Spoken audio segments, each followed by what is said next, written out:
उत्पत्ति जेनेसिस 1 का 1 से 31। आदि में परमेश्वर ने आकाश और पृथ्वी की सृष्टि की।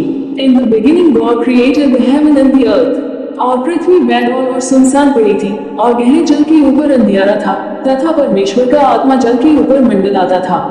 And the earth was without form and void, and darkness was upon the face of the deep. And the Spirit of God moved upon the face of the waters. तब परमेश्वर ने कहा, उजियाला हो, तो उजियाला हो गया।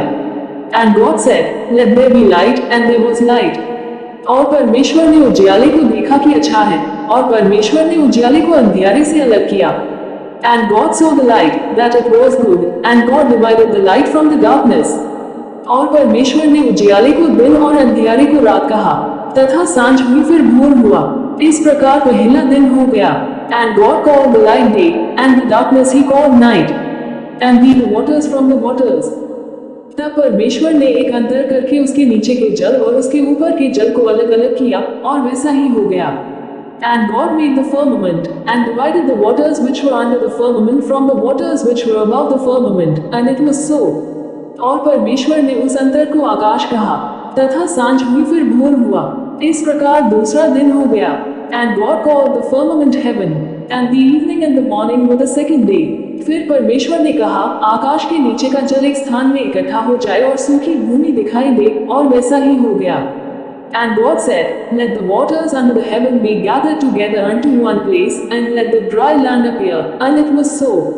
और परमेश्वर ने सूखी भूमि को पृथ्वी कहा, तथा जो जल इकट्ठा हुआ उसको उसने समुद्र कहा, और परमेश्वर ने देखा कि अच्छा है।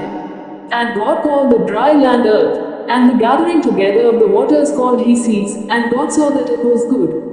फिर परमेश्वर ने कहा, पृथ्वी से हरी घास तथा बीज वाले छोटे छोटे पेड़ और फलदायी वृक्ष भी, जिनके बीज उन्हीं में एक एक की जाति के अनुसार होते हैं, पृथ्वी पर उगे, और वैसा ही हो गया। And God said, Let the earth bring forth grass, the herb yielding seed, and the fruit tree yielding fruit after his kind, whose seed is in itself upon the earth. And it was so. तो पृथ्वी से हरी घास और छोटे छोटे पेड़, जिनमें अपनी अपनी जाति के अनुसार बीज होता है, और फलदायी वृक्ष, जिनके बीज एक एक की जाति के अनुसार उन्हीं में होते हैं, उगे, और परमेश्वर ने देखा कि अच्छा है। And the earth brought forth grass, and the yielding seed after his kind, and the tree yielding fruit, whose seed was in itself after his kind, and God saw that it was good. तथा सांझ हुई फिर भोर हुआ। इस प्रकार तीसरा दिन हो गया। And the evening and the morning were the third day. फिर परमेश्वर ने कहा, दिन को रात से अलग करने के लिए आकाश के अंतर में ज्योतियां हो, और वे चिन्हों और नियत समयों और दिनों और वर्षों के कारण हो। And God said, Let there be lights in the firmament of the heaven to divide the day from the night, and let them be for signs and for seasons and for days and years. और वे ज्योतियां आकाश के अंतर में पृथ्वी पर प्रकाश देने वाली भी ठहरे, और वैसा ही हो गया। And let them be for lights in the firmament of the heaven to give light upon the earth, and it was so. तब परमेश्वर ने दो बड़ी ज्योतियां बनाई, उनमें से बड़ी ज्योति को दिन पर प्रभुता करने के लिए, और छोटी ज्योति को रात पर प्रभुता करने के लिए बनाया, और तारागण को भी बनाया। And God made two great lights, the greater light to rule the day, and the lesser light to rule the night. He made the stars also. परमेश्वर ने उनको आकाश के अंतर में इसलिए रखा कि वे पृथ्वी पर प्रकाश दे। And God set them in the firmament of the heaven to give light upon the earth. तथा दिन और रात पर प्रभुता करे और उजियाले को अंधियारे से अलग करे, और परमेश्वर ने देखा कि अच्छा है। And to rule over the day and over the night, and to divide the light from the darkness, and God saw that it was good. तथा सांझ हुई फिर भोर हुआ। इस प्रकार चौथा दिन हो गया। And the evening and the morning were the fourth day. फिर परमेश्वर ने कहा, जल जीवित प्राणियों से बहुत ही भर जाए, और पक्षी पृथ्वी के ऊपर आकाश के अंतर में उड़े। And God said, Let the waters bring forth abundantly the moving creature that hath life, and fowl that may fly above the earth in the open firmament of heaven. इसलिए परमेश्वर ने जाति जाति के बड़े बड़े जल जंतुओं की और उन सब जीवित प्राणियों की भी सृष्टि की, जो चलते फिरते हैं, जिनसे जल बहुत ही भर गया, और एक एक जाति के उड़ने वाले पक्षियों की भी सृष्टि की, और परमेश्वर ने देखा कि अच्छा है। And God created great whales, and every living creature that moveth, which the waters brought forth abundantly after their kind, and every winged fowl after his kind, and God saw that it was good.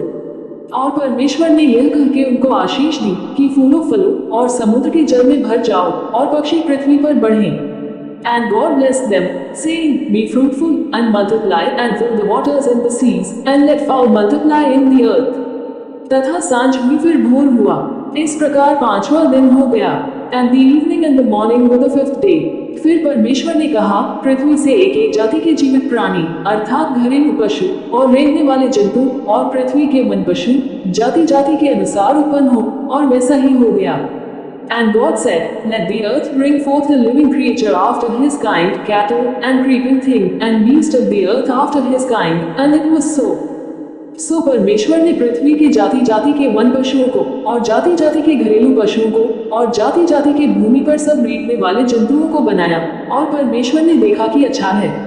And God made the beast of the earth after his kind, and cattle after their kind, and everything that creepeth upon the earth after his kind, and God saw that it was good. फिर परमेश्वर ने कहा, हम मनुष्य को अपने स्वरूप के अनुसार अपनी समानता में बनाएं, और वे समुद्र की मछलियों और आकाश के पक्षियों और घरेलू पशुओं और सारी पृथ्वी पर और सब रेंगने वाले जंतुओं पर जो पृथ्वी पर रेंगते हैं अधिकार रखें। And God said, Let us make man in our image, after our likeness, and let them have dominion over the fish of the sea, and over the fowl of the air, and over the cattle, and over all the earth, and over every creeping thing that creepeth upon the earth. तब परमेश्वर ने मनुष्य को अपने स्वरूप के अनुसार उत्पन्न किया, अपने ही स्वरूप के अनुसार परमेश्वर ने उसको उत्पन्न किया, नर और नारी करके उसने मनुष्य की सृष्टि की। So God created man in his own image, in the image of God created him, male and female created he them.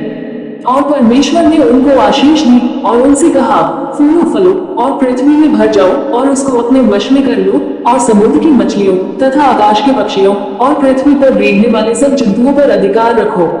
And God blessed them, and God said unto them, Be fruitful and multiply and replenish the earth, and subdue it, and have dominion over the fish of the sea, and over the fowl of the air, and over every living thing that moveth upon the earth.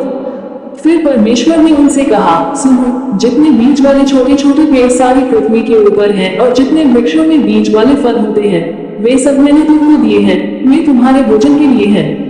And God said, Behold, I have given you every herb-bearing seed, which is upon the face of all the earth, and every tree, in the which is the fruit of a tree yielding seed, to you it shall be for meat. और जितने पृथ्वी के पशु और आकाश के पक्षी और पृथ्वी पर रेंगने वाले जंतु हैं, जिनमें जीवन के प्राण हैं, उन सबके खाने के लिए मैंने सब हरे हरे छोटे पेड़ दिए हैं, और वैसा ही हो गया। And to every beast of the earth, and to every fowl of the air, and to everything that creepeth upon the earth, wherein there is life, I have given every green herb for meat, and it was so. तब परमेश्वर ने जो कुछ बनाया था, सबको देखा, तो क्या देखा कि वह बहुत ही अच्छा है। तथा सांझ हुई फिर भोर हुआ, इस प्रकार छठवां दिन हो गया। And God saw everything that he had made, and behold, it was very good. And the evening and the morning were the sixth day. यूं आकाश और पृथ्वी और उनकी सारी सेना का बनाना समाप्त हो गया। Thus the heavens and the earth were finished, and all the host of them. और परमेश्वर ने अपना काम जिसे वह करता था सातवें दिन समाप्त किया, और उसने अपने किए हुए सारे काम से सातवें दिन विश्राम किया। And on the seventh day God ended his work which he had made, and he rested on the seventh day from all his work which he had made. और परमेश्वर ने सातवें दिन को आशीष दी और पवित्र ठहराया, क्योंकि उसने अपनी सृष्टि की रचना के सारे काम से विश्राम लिया। And God blessed the seventh day and sanctified it, because that in it he had rested from all his work which God created and made.